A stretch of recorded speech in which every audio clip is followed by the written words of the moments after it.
Hey everybody, it's Sino. A few quick notes before the video. If you enjoyed the video, remember to leave a like, and consider subscribing for daily uploads of scary stories from Reddit. I'm including a link to my playlist featuring videos sorted by popularity in the video description below. Again, thank you for all the support, and may your wildest nightmares come true.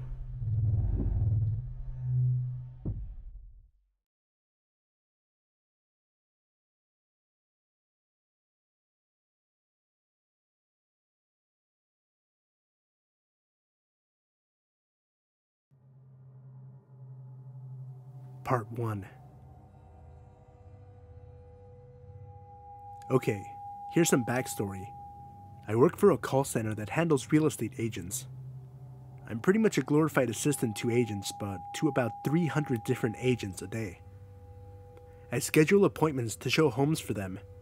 I call homeowners, tenants, and listing agents to get approval to show their homes. It's a pretty monotonous job, but it pays well enough, and I get to sit down instead of being on my feet for 8 hours. Sometimes, though, the monotony is broken by some pretty odd or interesting homeowners. Old folks that have had their homes forever and can't use a cell phone or computer. Or disgruntled people who are about to foreclose with the bank and just want to swear and have you identify with them. They're all usually pretty funny, at least in retrospect. What I'm about to tell you about now is not one of those instances. My day started out fine enough. Aside from an intensely humid walk to work, I was feeling pretty good. As hot as it was, it looked bright and colorful everywhere, and I was in a pretty good mood. I sat down, stuffed a meal bar down my throat, and started making calls. About an hour into my workday, I came across an appointment for a listing here in Texas. It was for a house on a farm road, and the price was pretty high for that market.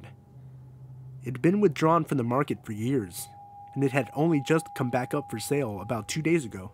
And like a lot of agents, one real estate agent saw the price and picture. Both were very nice, and probably, without even going out there, scheduled a showing for one of his buyers. This property had a listing agent with no contact information. That always struck me as odd. Sometimes, an agent sneaks in without contact info by setting up online, but it's pretty rare. It's extremely rare for an agent like that to list a home. It should actually be impossible due to our company policy, but it happens. It made me hesitate, but when you have to make about 400 calls a day, you don't hesitate for long on anything. I checked the contacts list and there was one choice. It didn't have a name. It just said home. This is not as rare. Whether it's bad work ethic on our behalf or a homeowner who wants to remain anonymous, a lot of tenants and sellers don't list their names. I didn't think too much of it and went to make the call. I phoned the home number for the house, and it rang and rang. After about 10 rings, I was ready to hang up and mark it as a did not answer. But then I got the machine. It was the generic automated voice that answered. I hate those more than nearly any annoying seller. They take forever and they're so loud and robotic. Just a pet peeve, I guess. The automated voice droned out the long phone number as I motioned my hand in a hurried manner, like I could somehow speed it up through my impatience. Once the beep sounded, I began my usual spiel. Hi, this is Wayne with my company. I'm calling about your home on the address. I have an agent named Showing Agent who would like to show your home to a buyer today at... I was cut off. The phone clicked, and I could instantly hear what I can only describe as old-timey 30s music echoing through the home. It was accompanied by a low slapping or thumping sound, like someone was dancing very slowly and loudly by themselves. The sounds were soon accompanied by a heavy and anxious breathing right up against the phone on the other end. Hello, is this the homeowner? I asked, already getting the creeps. There was a chuckle and snort through the heavy breathing, then just more music, slapping, and heaving. I could tell it was a man's voice, sounded like a big man. Hello, sir? I asked again. Yeah, a raspy voice said. Yes, sir, I have an agent that would like to show your home between 12 and 1 today. Would that be possible? I asked, running through the words. They got buyers with them? The voice asked. Well, no shit, I thought, but didn't say. Yes, sir. How many? He said, almost interrupting me. I'm not sure, sir. At least one, I answered. It caught me a bit off guard. I'd never had a seller ask me that before. He grumbled for a minute, and I could swear.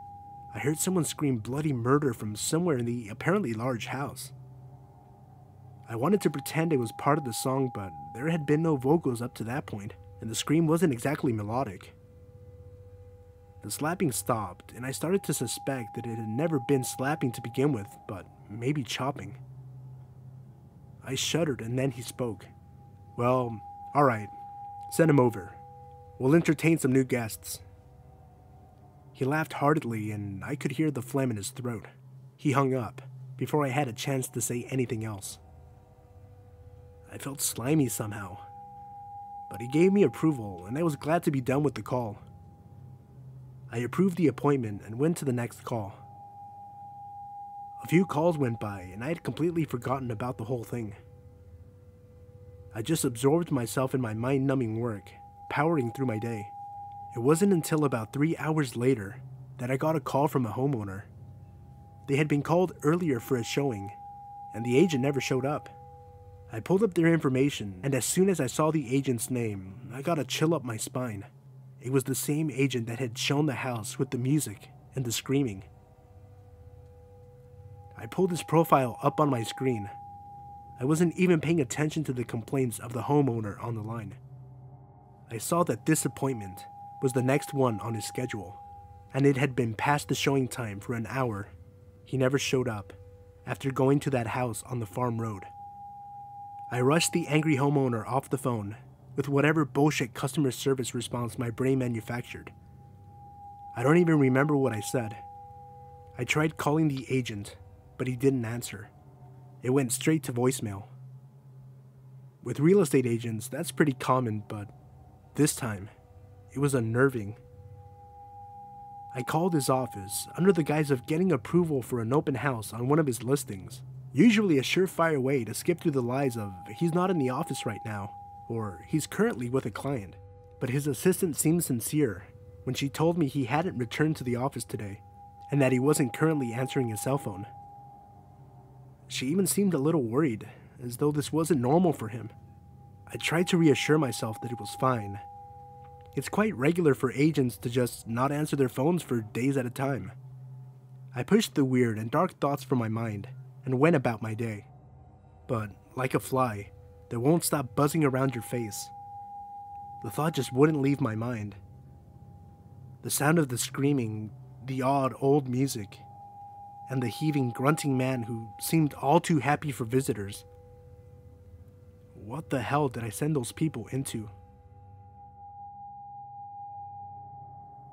Part 2. Thanks for the advice, everyone. It seemed a pretty popular opinion to contact the police. Somewhere in the middle of a mostly sleepless night, I decided it was really the only thing I could do, and that I should do. I would have horrible nightmares of running through old oakwood hallways in a dim and moldy house somewhere in the backwoods of Texas. The record player moaning out that old-timey tune as someone hacks away at some poor soul in the house. The screams echoed off the wet walls with appealing, dingy wallpaper. I couldn't tell if I was getting closer to the sounds or farther away as I ran. I just ran, and couldn't force myself to look back. I woke up and was pretty resolute in my decision. I didn't bother with my usual routine today of exercising or catching up on emails. I just threw my clothes on, ate some slightly burned toast, downed an energy drink, and booked it for the bus. When I got to work, I went straight to the branch manager and filled him in on the situation. His concern was comically light, but he knew policy and understood what to do. He put in a welfare check and notified the local police over there. I tried to tell myself that was enough. I sat down at my desk and started making calls. I tried to push the awful thoughts out of my head, and for a couple of hours, I nearly forgot about the anxious feeling I'd been going through since yesterday. Then, that was all ruined when I came across an appointment approval for a local agent. My eyes scanned over the address for the home, and I could immediately feel the blood rush up to my face and brain. It was the house on the farm road, the house of music, screams, and chopping. I panicked for just a moment. I didn't know what to do, and I felt like if I didn't decide soon, someone was going to get hurt, or worse. I hit my brake button and rushed to my manager's office. I'm sure I looked off because he gave me a confused look and asked what was wrong. I ignored his question and spat out one of my own. "That house, did we ever hear back about it?" I nearly shouted. "Yeah," my manager said, with an almost amused hesitance. "The police called back. They checked the home out, said it was a little run down, but otherwise pretty nice. I was actually kind of pissed. It felt like he was writing me off." "What about the creepy guy and the screaming?" "They said there was no one there. Furniture and the like, but no signs of people. The contact must have been for the owners, not the tenants. And the agent apparently texted his office last night, said the buyer lost interest in the listing and he'd reschedule some other time." He rambled on, while he stared at his 3 computer screens. "Why don't you set the property as a courtesy listing? Streamline the process." I was so furious. I could feel the red in my face. A courtesy listing. Anyone who's scheduled would just get approved. I just blew him off and went back to my desk. It was obvious that avenue was going nowhere. I pulled the appointment screen back up and fumbled with notions of what to do. Finally, I simply went to the next step dictated by company policy. I called the agent to let her know she was good to show the home. The lady answered with a chipper voice. I could hear 2 other people as well. She had at least 2 clients with her. I already started to worry. "Hi, this is Wayne. I'm calling in concerns to your appointment." I hurried through before she cut me off. "Oh yeah, I got the text. We're actually walking up to the property right now," she said in an excited tone, like she already knew this was going to be the one her buyers would close on. "Oh no," I blurted out. I scrambled for a way to keep them out of that house without coming off crazy. Actually, ma'am, we're showing a restriction on the home. I'm sorry, but it doesn't seem to be showable at the moment." "Well, that can't be right. The owners are here letting us in," she said, with a chuckle hiding her annoyed reaction. She called out to someone. "Hello, sir." I felt my heart start to thud in my chest, like a tribesman on a war drum. I didn't know what to say, but I couldn't just let her and her buyers walk into this. "Excuse me, ma'am?" I called into the phone loudly. She didn't answer. I could hear her voice as she approached the house. It was obvious the phone was away from her ear. I listened intently. "Hi, sorry if we interrupted something," the agent said in her sweet voice, but you could hear it falter towards the end. There was that sickening laughter I'd heard yesterday. It was him. The man all too happy to have guests, who likes to sit in the company of screams. His guttural laugh sent a chill up my spine and caused the hairs on my neck to raise. "Ma'am? Ma'am, please wait a moment." I called into the phone, but again, no answer. Some of the other reps around me began to stare. Then I heard a sound that nearly made me shit myself. There was the deafening roar of a chainsaw thundering to life. It was close to the phone, like the agent was holding it herself, but I knew that wasn't the case. The blaring sound of the chainsaw engine quickly coupled with a wet tearing sound and a high-pitched scream. Then the phone disconnected, and all I heard was the fast beeping of a busy signal. I was now actually sweating. I felt sick to my stomach, and I'm pretty sure I was pale. I called the showing agent right back, but she didn't answer. I didn't want to, but I then dialed the home number for the listing. It rang for a few moments, then picked up. There was that music again, much louder, but the exact same song. I could hear the chopping with much more intensity now, and it was clearly something heavy and soft being hacked. Then the laughing was there. Right into the phone, hurting my ears. The heavy bastard on the other end bellowed his disgusting laugh until I couldn't take it and hung up. It didn't seem like long, but it was all I could take. I immediately got up to speak with my manager, but he'd just left for the day. I gathered the few other supervisors on duty, and we all listened to the call again. Only one of them agreed to how absurd and dangerous the situation seemed. Everyone else just figured the agent was done with me, and the homeowners were landscaping. I thought that was bullshit. I didn't want to think about what actually happened, but it wasn't landscaping. I argued with myself about what to do, but only for a few very stressful minutes. I clocked out for break and I called the police, this time from my own phone. I told them everything, and they said they'd already sent a car out and found nothing. I very firmly explained to them that this was different, and they needed to send a car out now. I felt like no one was taking this serious enough, not even the police. About 2 hours later, I got a call from the police station. I didn't even care that I was at my desk and on the clock. I took the call. The woman on the line sounded so disinterested, it made me a little angry. "Sir, just following up with you. We did send a vehicle to the location at the address. There was no sign of any occupants or visitors or clear signs of disturbance. Thank you for your concern." And then she just hung up on me. I couldn't fucking believe it. I was almost as mad as I was worried.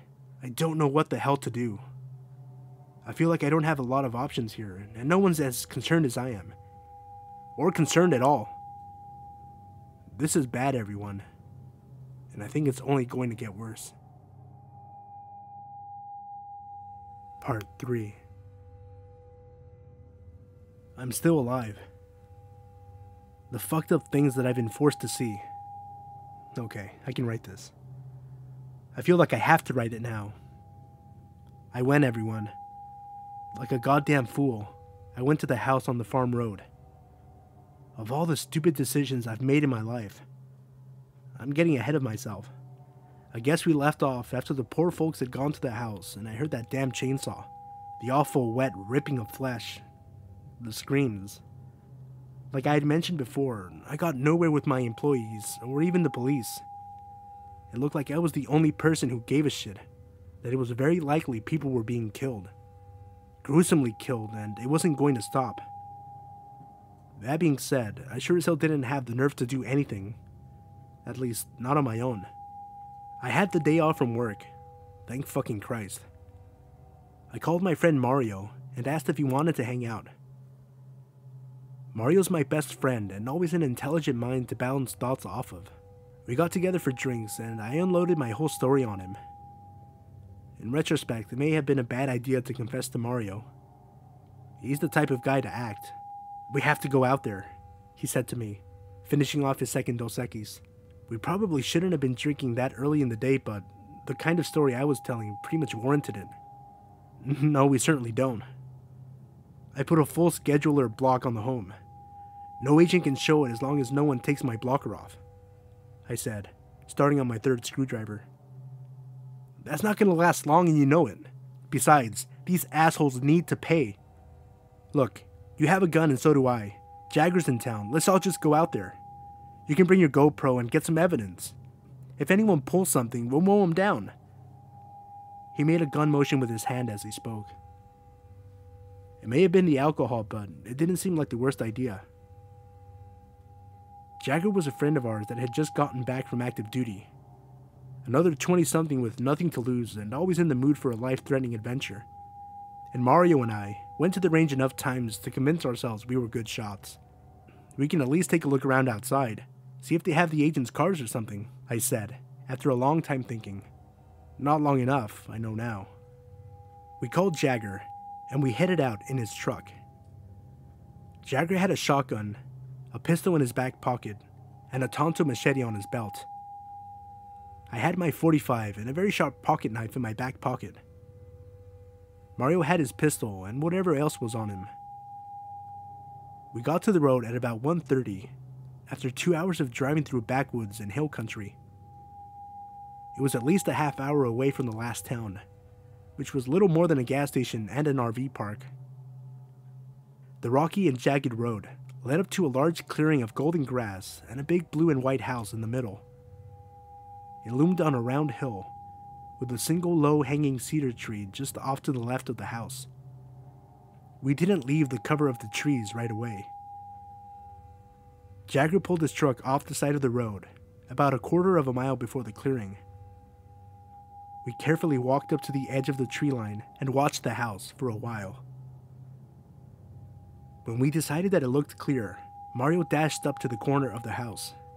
He peeked into a window very slowly. He looked back down and waved us over. Jagger and I both ran with our bodies low to the ground, up to Mario. We quietly, but quickly, hunched down and propped up against the wall next to him. "I don't see anyone. I don't even think there are any lights on, just some nice old furniture," Mario whispered. "Alright, we didn't come here to look at furniture through windows, so let's just get this over with. Mario, you and I will go inside. Jagger, check around the house. See if you find any cars or anything really weird. After that, wait at the front door inside and let us know if you see anyone coming." I gave orders as I pulled my pistol out and checked the action on it, as well as turn off the safety. Mario and Jagger just nodded in response, and Jagger started heading stealthily around the side of the home. Mario and I headed up to the front door. I entered the code into the lockbox and it beeped and produced the key. I briefly thought about how I'd definitely get fired for this if we got caught. Then I realized, grimly, that would probably be the least of our worries if we did get caught. I slowly stepped in, gun drawn. I didn't call out or make a single sound. Mario followed in behind me and gently closed the screen door, but left the front door just an inch shy of shut. We headed into the living room first. The open windows allowed a soft breeze in that flirted the pretty curtains. The sunlight cast long columns of dancing dust through the room that provided the only light. There were black and white pictures of some family that presumably had lived there. It wasn't bright enough to get a good look at any of them. There was a piano in the corner with a cover loosely draped over it, gathering a thick layer of dust. The furniture was nice, and obviously very old, made of engraved wood and finely stitched cushions. Nothing in this room seemed like it got much use though.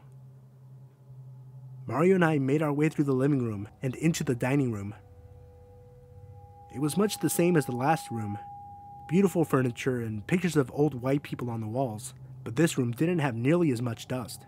Aside from that, I didn't notice much difference, so we kept moving on into the kitchen. I opened the swinging door and was immediately assaulted by the smell.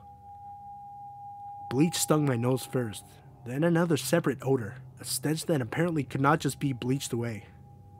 The only thing I could compare it to was moldy cheese or roadkill.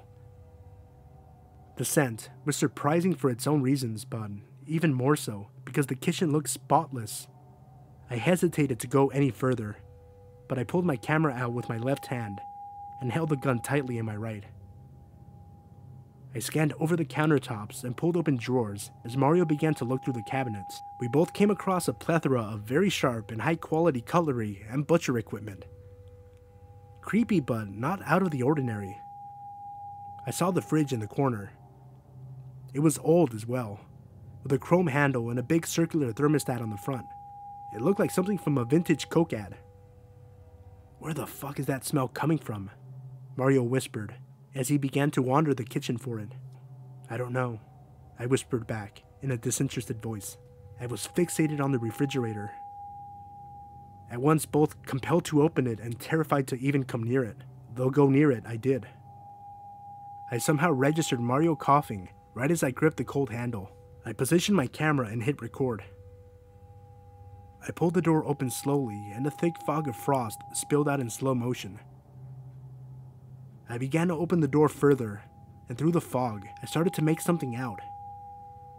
It was hard to tell right at first, but I could discern detail. I saw 4 pale fingers with purple nail polish and a nice diamond ring. Just as I saw the better part of a human hand, I heard Mario mutter something brief and angrily, followed by the distinct sound of vomiting. I shut the refrigerator door and spun around, pistol ready and heart racing. Mario was hunched over, wiping the sides of his mouth and facing away from a large bucket. It was pulled from under the kitchen sink, 2 other buckets just like it sitting there as well. I ran to Mario, bypassing the bucket but hitting its wall of stench. "You okay?" I asked. He nodded his head and motioned to the bucket. I didn't want to look, but just like the fridge, I had to. I leaned over the bucket, with my sleeve over my mouth and nose, and my camera still recording in my other hand. In the bucket was a mixture of shit, piss, blood, and hair. I wanted to vomit myself, but just managed to keep it back. I saw a few teeth bobbing in the rancid liquid, and I quickly turned away. I could only stand to record so much. Mario gave me a look that said, "Let's get the fuck out of here," and I gave him a nod that said, "Sounds good to me." We turned to head out of the kitchen, just as we heard the screen door slam shut. It was immediately followed by Jagger's voice. "Guys," Jagger said, from the front door, a disconcerting tone in his voice. Mario and I rushed through the dining room and rounded through the living room. We halted in our tracks when we saw a disarmed and handcuffed Jagger with a pistol to the back of his head. Holding the gun was a sheriff's deputy with big aviator glasses, a fuzzy blonde mustache, and a shit-eating grin. "Now you boys put them guns to the ground or I show you what pretty boys' brains here look like," the deputy said in a thick hillbilly accent as he shoved the barrel of the gun into Jagger's scalp. You could see the anger in Jagger's eyes, and that's when I noticed the cut on his lip. "Hey, that's not necessary, man. We'll put our guns down," I said, as I slowly and clearly put my gun on the floor. I looked over, and Mario was still gripping his tightly. He looked at me, and he could tell I wasn't going to shoot a cop. Now, I fucking wish I had. He put his pistol down too, and the deputy had us kick them under the couch.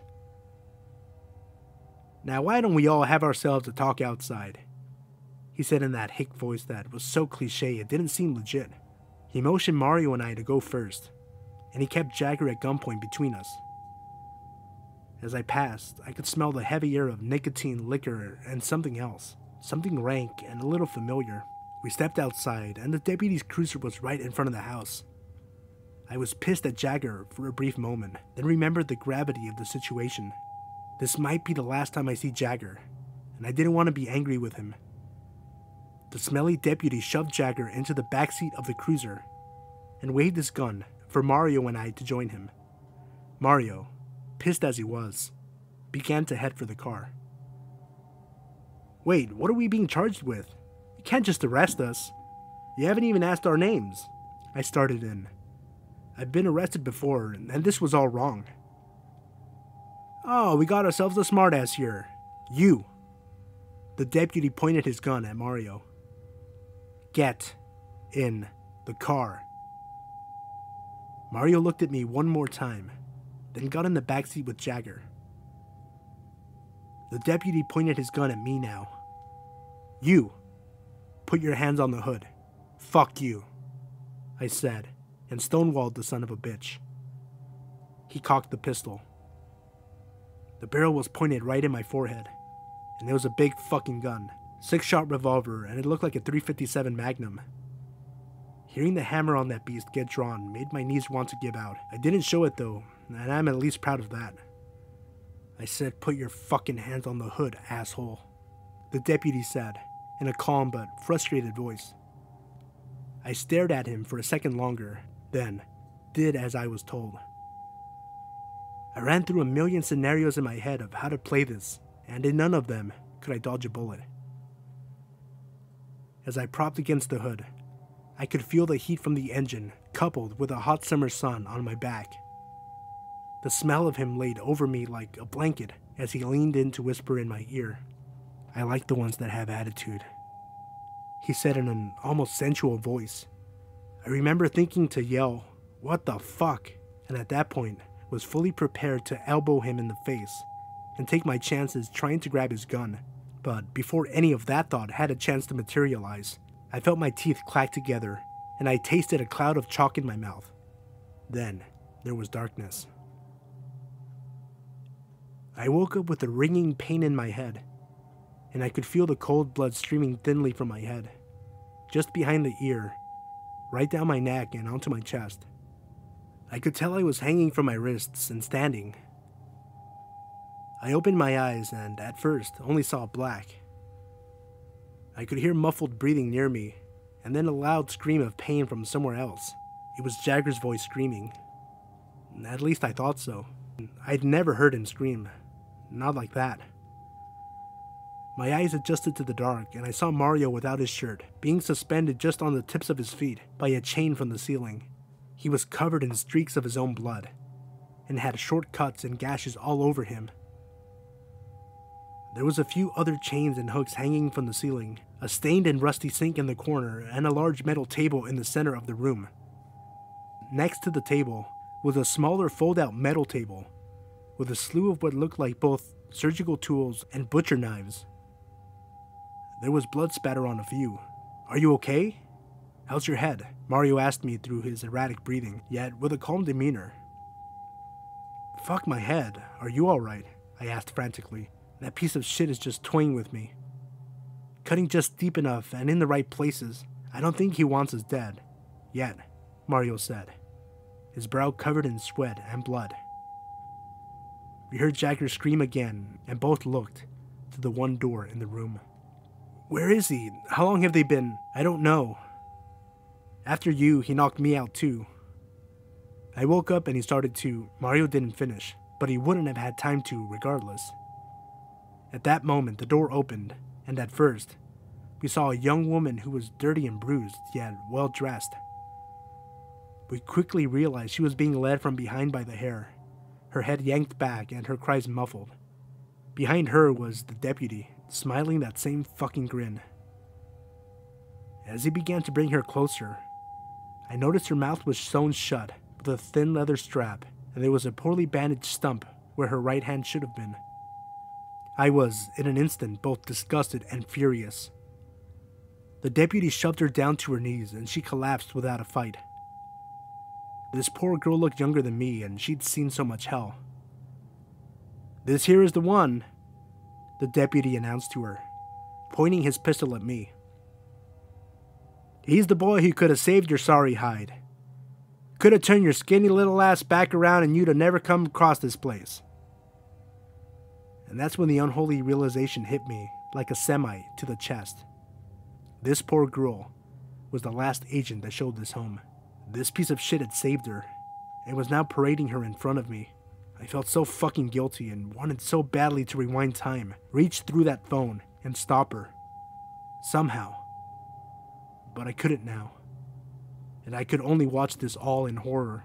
The deputy pulled a long razor blade from the small table, the kind you see barbers use in old westerns. He yanked the girl's head back, and she began to weep. "Hey, motherfucker, why don't you fucking fight me? Pussy. You piece of shit. You have to hurt a woman?" I started yelling anything I could think to stop him. I could vaguely hear over my screaming throat and pounding heart, but I could tell Mario was doing the same. The deputy just smiled that same shit-eating grin and sliced the poor girl's throat from one ear to the other. A thin red line formed, then opened to a gaping second mouth that streamed out a river of crimson. I jerked and pulled at my chains as I cursed the bastard. In his aviators, with his crazy smile, he licked the blade as he stared at me. And he didn't flinch as the razor cut his own tongue, and his blood mixed with the girl's.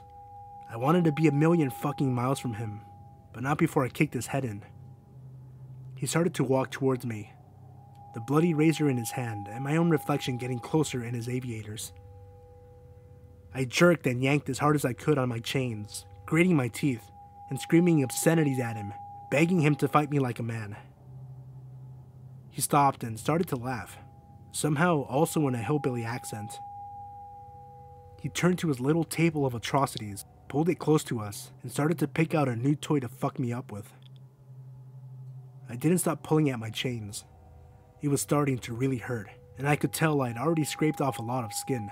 My hands were getting pretty bloody and they hurt like a bitch, but I didn't care. I just wanted to kill him. "Here's the one, little Mr. Attitude," the deputy said, as he seemed to find just what he was looking for. He didn't get a chance to turn around and use it though. I had pulled one hand free, and the chain rattled quickly as I leapt for the deputy. I tackled him and we slammed against the big metal table. We both went to the floor, and I quickly wrapped my chain around his neck as I straddled his back. I pulled the chains as tight as I could, and I could see his face turn colors while he scratched and clawed at me in vain. After a few quick, choked moans, I heard his windpipe crush, and he stopped moving and went limp. I didn't let go for another 30 seconds. I released my grip finally and let his smelly corpse fall to the ground.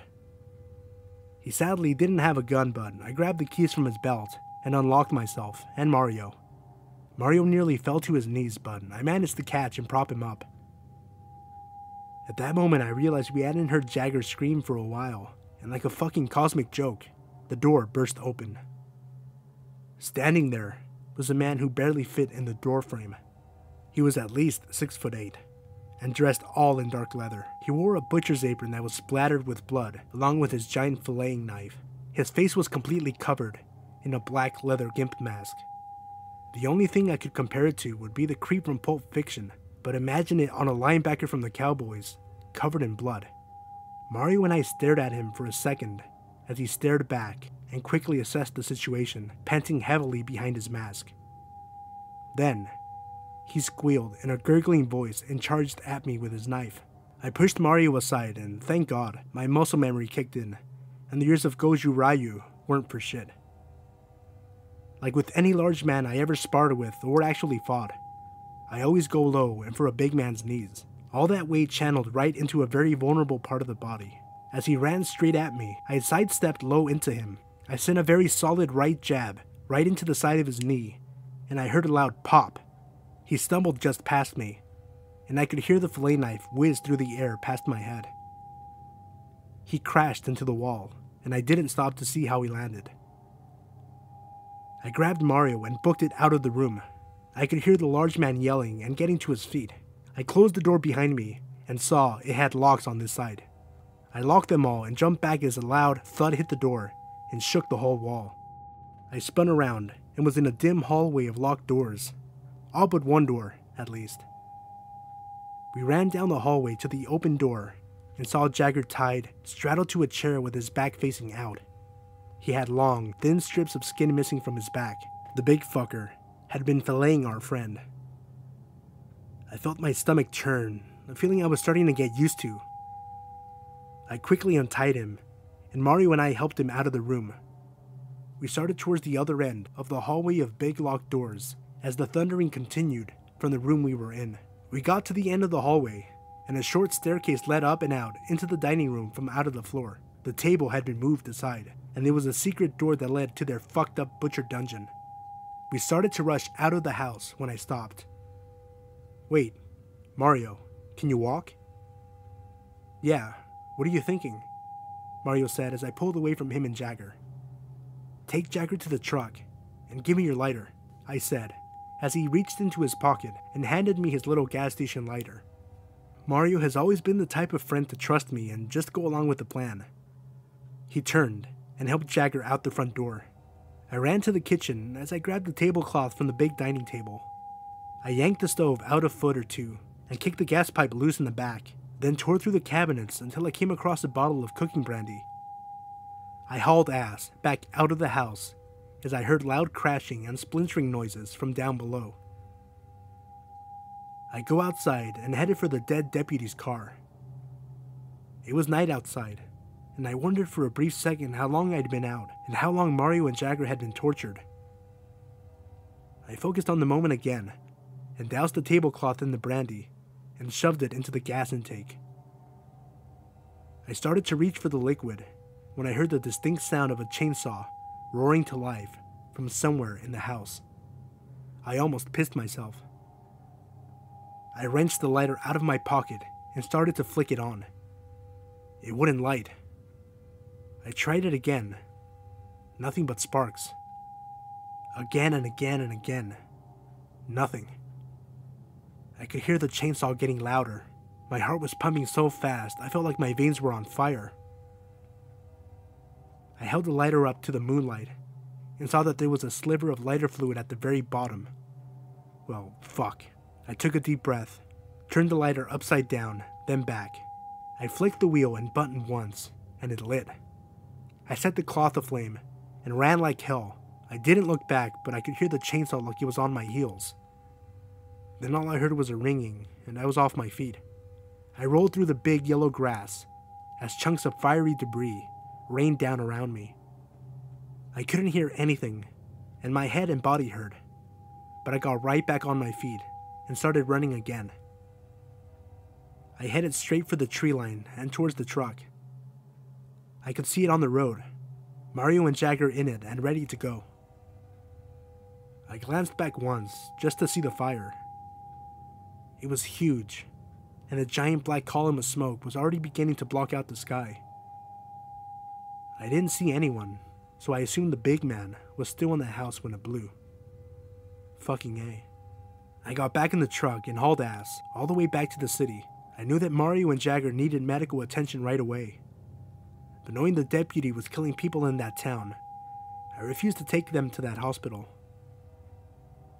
It only took an hour to get back to the city the way I was driving, and I got them both checked in.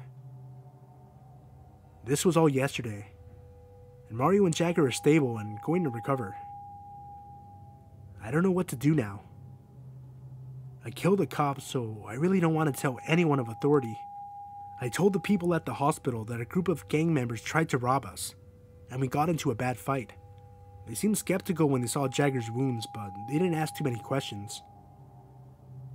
All I know is that we killed those fuckers, and I'm happy about that. I have to go back to work tomorrow. I don't know how I'm going to take 400 calls a day when I know what can happen when just one goes very wrong.